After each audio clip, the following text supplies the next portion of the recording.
So, you are on the internet using a web browser. You know, that thing with the address bar and back button and bookmarks. That thing you're in right now, up there.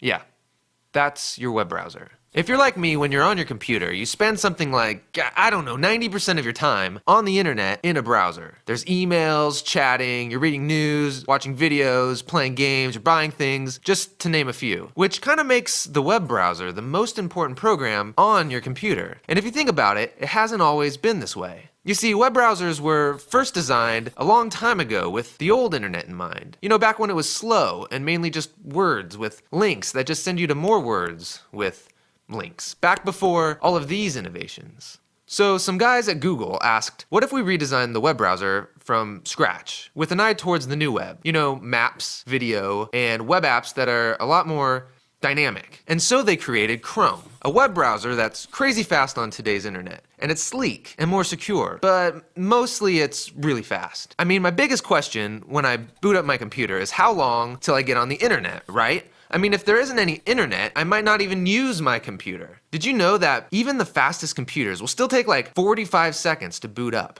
45 seconds! You can make a sandwich in that time.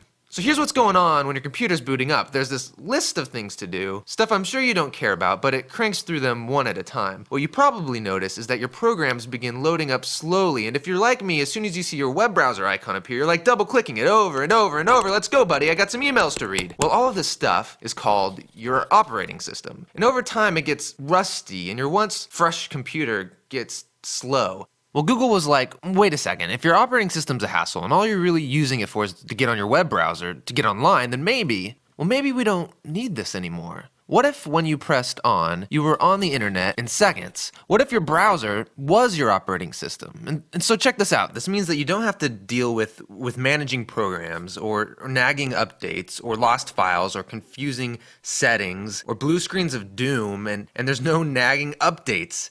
Just your browser. Which means you can still listen to music, you can watch movies, interact with friends, you're creating documents, you're playing games, you're writing your emails, you're doing all of this stuff that you were already doing on the internet. But here's the thing, none of this is stored on your computer. What? None of it, you ask? Yeah, none of it. Really nothing? Yeah, nothing is stored on your computer. Well, where is it? It's on the internet. You know, like when you access your emails from your computer and your phone, the email, it isn't stored on either device. So if everything's stored on the internet, then your phone, your computer, all of these devices are what people call stateless, which is kind of a big word, so maybe just remember this. Chrome is a totally rethought web browser, and you can download it right now on your computer.